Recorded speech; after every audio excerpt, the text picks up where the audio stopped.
Hey everybody, welcome to March Story Time. And this month we're going to read a book called Bears Don't Read. Have you guys ever seen a bear that reads? I haven't. So let's check out this book and see what it's all about. It's by Emma Chichester Clark, and again it's called Bears Don't Read.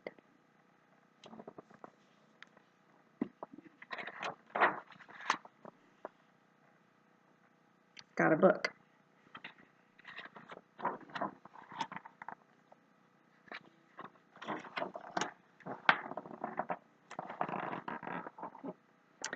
Most days, George sat on a bench at the edge of the woods and stared out at the distant hills. He wondered about life. Oh, life is lovely, he thought. Tra-la-la and all that. But is this it? He wondered. Is this all there is?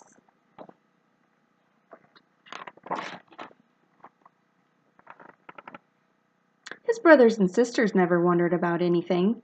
They were perfectly happy chatting, fishing, doing the usual bear things, and telling the same old stories over and over again.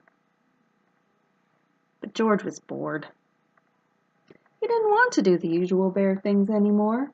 He wanted other things. But what? He wondered. Then one day, as George was strolling through the forest, he found a book lying beneath a tree. Somebody must have lost it, he thought. How interesting.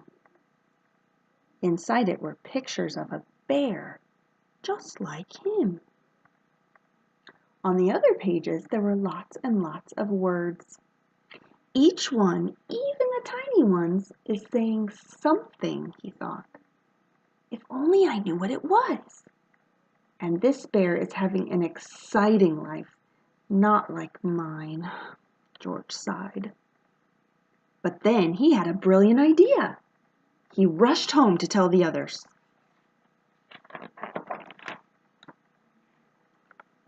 I'm going to town to find the owner of this book and ask them to teach me to read, he said. You don't want to go there, said his brother. They don't like bears in town. But I want to learn to read, said George. That's just silly, said his sister. Bears don't read. Why can't you be happy doing normal bear things? But George would not be put off. He waved goodbye and headed towards the long road into town with the book under his arm.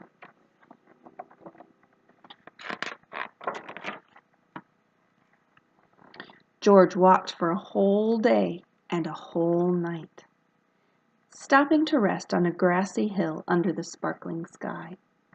Before he slept, he opened the book again and gazed at the words. Already he felt that the world was a most interesting place.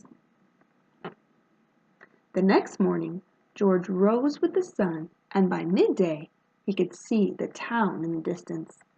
He smiled. It looked lovely. There must be so many people who know how to read there, he thought, and lots of new stories they can tell me.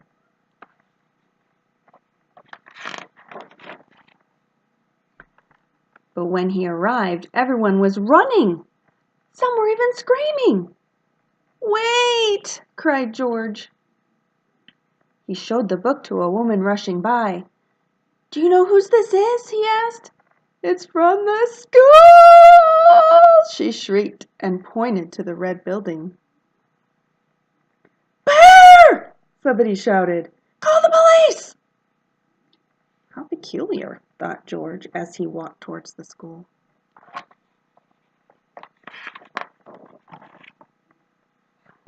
Inside the school, there was complete silence. Where was everybody? George peered over the desk. Hello, he said, but there was nobody there.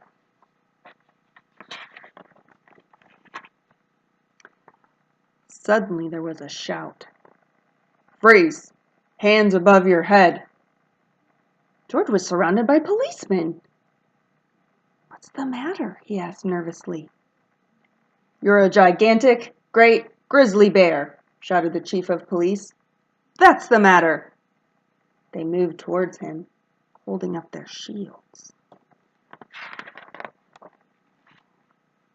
I don't want any trouble, said the chief.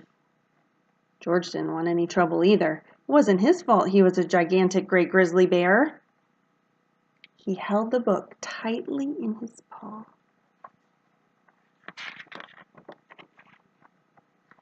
Just then, the doors burst open and in walked a little girl called Clementine with her mother. "Hey!" cried Clementine. "That's my book. And that's the bear in my book." This is a dangerous animal, roared the chief. Stand back. He doesn't look dangerous to me, said Clementine. No, said George. I'm not that sort of a bear at all. I was just hoping someone could teach me to read. Silence, roared the chief. But Clementine wasn't listening. I'm learning to read, she said. We could learn together, couldn't we, Mom? Clementine's mother looked at George.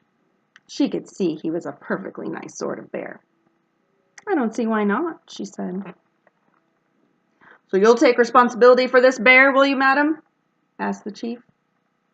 Certainly, said Clementine's mother. And there's no need to shout. She held out her hand to George. Very pleased to meet you, she said.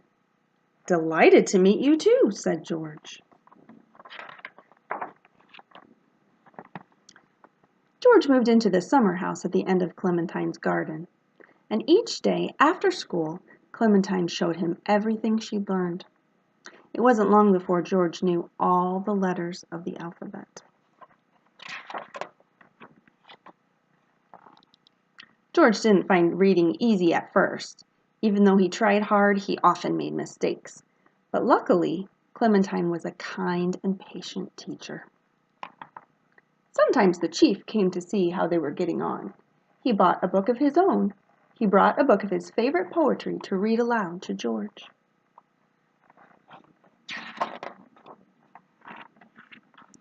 Then one day, Clementine said, I bet you can read this whole book now, all by yourself.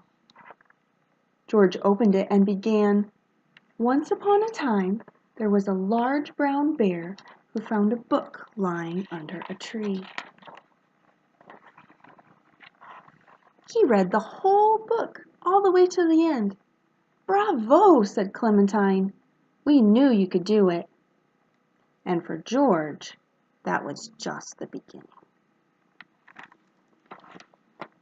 Thanks for joining us for Bears Don't Read.